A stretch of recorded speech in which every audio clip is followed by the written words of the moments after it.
Did you know that Abraham had another wife after Sarah? A woman rarely mentioned, often forgotten, yet she played a crucial role in biblical history. Her name was Keturah. But who was she?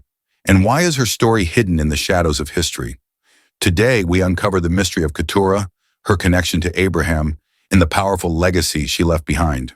Was she a mere concubine, or did she hold a more significant place in God's plan? And what happened to the children she bore for Abraham? Stay with me as we explore her origins, her children, and how she shaped biblical history in ways that many have never realized. Welcome, dear viewers, to this journey through the hidden stories of the Bible. If you love discovering the deeper, often overlooked mysteries of Scripture, you've come to the right place. Make sure to subscribe to the channel, like this video, and share it with others who are hungry for biblical knowledge. Your support helps spread these powerful stories to more people around the world. Let's dive into the mystery of Keturah, Abraham's forgotten wife. After the passing of Sarah, Abraham's beloved wife, one might assume that his story was nearing its end. But the Bible reveals a surprising chapter that is often overlooked. Genesis chapter 25 verse 1 tells us, Abraham took another wife, whose name was Keturah. A simple verse, yet behind it lies an interesting mystery. Who was this woman? Why is she mentioned so briefly? And what role did she play in the unfolding story of God's chosen people? Who was Keturah? Unlike Sarah, whose story is woven into the very fabric of the Bible, Keturah remains a shadowy figure. The scriptures do not tell us where she came from or how she became Abraham's wife. Was she a Canaanite, an Ishmaelite, or from another distant tribe? Some scholars believe she may have been among the women in Abraham's household, possibly a servant or concubine elevated to the status of wife after Sarah's passing. Others suggest she could have been from a noble lineage, her origins hidden by time. But why does her story matter? Because Keturah was not just a footnote in Abraham's life. She was the mother of nations. She bore Abraham 6 sons, men whose descendants would spread across the lands, shaping history in ways few recognize. If Keturah played such a crucial role, why don't we hear more about her? The answer lies in the way biblical narratives are often framed. The focus of Abraham's story has always been on Sarah, the mother of Isaac, the bearer of the covenant promise. We also hear much about Hagar, the mother of Ishmael, whose descendants would form powerful nations of their own. But Keturah, she is mentioned only in passing, as if history has brushed her aside. Yet within those few lines we find an untold legacy. What was God's plan for Keturah's children? And why did Abraham send them away from Isaac? Were they simply cast aside, or was there a divine purpose behind it? Join me as we unravel the significance of Keturah's sons and their impact on biblical history. You may be surprised to learn just how far her legacy reaches. Abraham was a man of great faith, a man who had seen the promises of God unfold before his very eyes. Yet even in his advanced age, his story was not over. After the passing of Sarah, Abraham took another wife, Keturah. Genesis chapter 25 verse 1 tells us plainly, Abraham took another wife, whose name was Keturah. But why would Abraham remarry so late in life? And what was God's purpose in giving him more children when the covenant had already been established through Isaac? Some scholars argue that Keturah was merely a concubine, a secondary wife with lesser status. After all, later in 1 Chronicles chapter 1 verse 32, she is referred to as a concubine. But if that were the case, why does Genesis 25 verse 1 explicitly call her a wife? Could this mean she was more than just a servant, but a true partner to Abraham in his later years? Despite his old age, Abraham fathered 6 sons with Keturah: Zimran, Jokshan, Medan, Midian, Ishbak, and Shua. This was a remarkable feat for a man who once thought he could never have children. But these sons were not merely additional offspring. They were destined to shape the future of entire nations. Each of Keturah's sons carried a unique destiny, playing a role in the expansion of nations that would interact with Israel throughout biblical history. Among them, 2 names stand out: Jokshan and Midian. Jokshan became the father of Sheba and Dedan, names that later became synonymous with Arabia. Sheba, in particular, is significant because it connects to the famed Queen of Sheba, who visited King Solomon generations later. bringing gifts of gold and spices. But perhaps the most well-known of Keturah's sons was Midian. His descendants, the Midianites, would become a powerful and influential people. In fact, Exodus chapter 2, verse 15, tells us that when Moses fled Egypt after killing an Egyptian, he found refuge in the land of Midian. There he married Zipporah, the daughter of Jethro, a Midianite priest. Could it be that Keturah's lineage was part of God's greater plan all along? While Isaac was the chosen heir, Keturah's sons were not forgotten. They would play key roles in the unfolding story of Israel, sometimes as allies, sometimes as adversaries. Yet, despite their significance, the Bible tells us that Abraham did something unusual with these sons. He gave them gifts and sent them away from Isaac. Why? Was it an act of rejection or divine separation for a greater purpose? Abraham was chosen by God, and through him, the covenant was established. Genesis chapter 17, verse 19 says, "Your wife Sarah will bear you a son, and you will call him Isaac. I will establish my covenant with him as an everlasting covenant for his descendants after him." But if Isaac was the chosen heir, what about Keturah's sons? Were they simply cast aside, or did God have a greater plan for them? How does Keturah fit into God's covenant? The Bible tells us that while Isaac inherited the full covenantal blessing, Abraham did not forget his other children.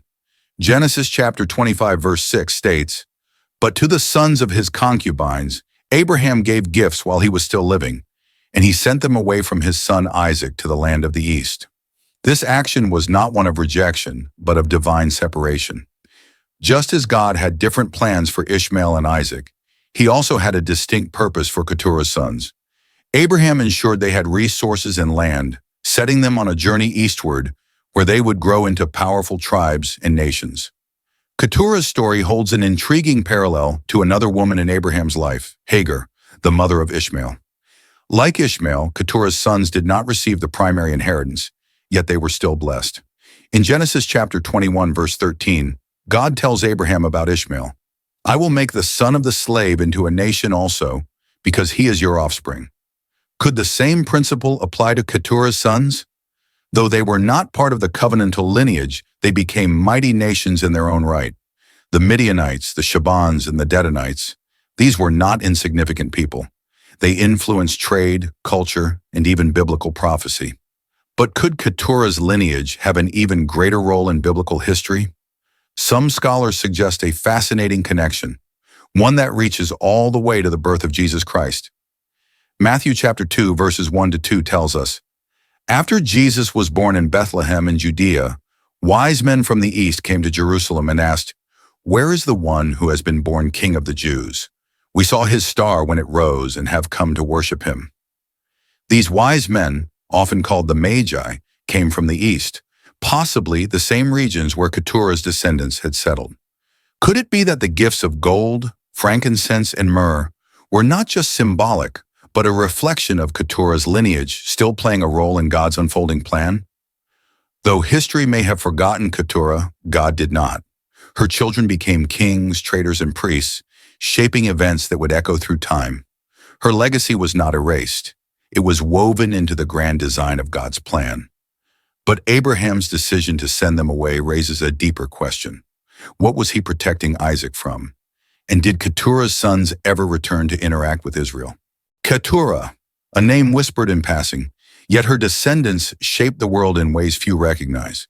She was more than just a wife of Abraham. She was a matriarch whose legacy stretched far beyond the pages of the Bible. But why is she so often overlooked? Why does history remember Sarah and Hagar, yet leave Keturah in the shadows? A forgotten matriarch. The sons of Keturah did not vanish into obscurity. Instead, they grew into powerful tribes that influenced trade, culture, and even faith traditions across the ancient world. Some of their descendants settled in Arabia, forming connections with civilizations that would later play pivotal roles in biblical events. Among them, Midian stands out. We find their influence generations later when Moses, fleeing from Egypt, arrives in Midian and marries Zipporah, the daughter of Jethro, a Midianite priest, Exodus chapter 2, verse 15 to 21. Could this be another thread in God's intricate plan? But Midian was not the only prominent nation from Keturah's line. Her descendants also contributed to the great trading networks of Sheba and Dedan, lands mentioned repeatedly in the Old Testament. Did Abraham favor Keturah's sons? This brings us to an important question. Did Abraham love Keturah's sons as he loved Isaac? Genesis chapter 25, verse 6 gives us a clue. But to the sons of his concubines, Abraham gave gifts while he was still living and sent them away from his son Isaac to the land of the east. Why would Abraham send them away? Some see this as an act of rejection. But what if it was, instead, a protective measure? The Bible is clear. Isaac was the heir to the covenant, as God had promised in Genesis chapter 17, verse 19. Yet Abraham did not leave Keturah's sons empty-handed. He blessed them, provided for them, and ensured they had the means to thrive elsewhere. Was this a way to avoid future conflict over inheritance, much like the separation of Isaac and Ishmael? This decision may not have been one of favoritism, but of divine order. Abraham had to secure Isaac's role in God's covenant while ensuring his other children had their own destinies, and their impact would be felt for generations to come. But did Keturah's sons ever return? And could their descendants have played an even greater role in biblical prophecy? Stay with me as we reveal the final, surprising connections of Keturah's legacy. As we close this journey through the life of Keturah, we see that her story is far more than a passing mention in the Bible. Though she is often overshadowed by Sarah and Hagar, her legacy proves that God's plans extend beyond the main narratives we so often focus on. Why Keturah's story matters today. Keturah's story teaches us an important lesson. God's design is broader than we often realize. While Isaac carried the covenant promise, Keturah's descendants went on to shape nations, cultures, and even events in biblical history. Her sons, though sent away, were not abandoned. They grew into mighty nations, influencing trade, prophecy, and even the paths of figures like Moses. Could it be that God was preparing their role for something greater, something yet to be fully understood? Though history forgets, God never does. Even Keturah, a hidden figure in the grand biblical story, left a legacy that still echoes through time. Her life is a reminder that no one is insignificant in the eyes of God. What do you think about Keturah's story? Do you believe her sons played a greater role in biblical history than we realize? Let me know in the comments. I'd love to hear your thoughts. And if you enjoy uncovering hidden biblical mysteries, make sure to like this video, subscribe to the channel, and share this with someone who loves deep biblical revelations. Thanks for watching.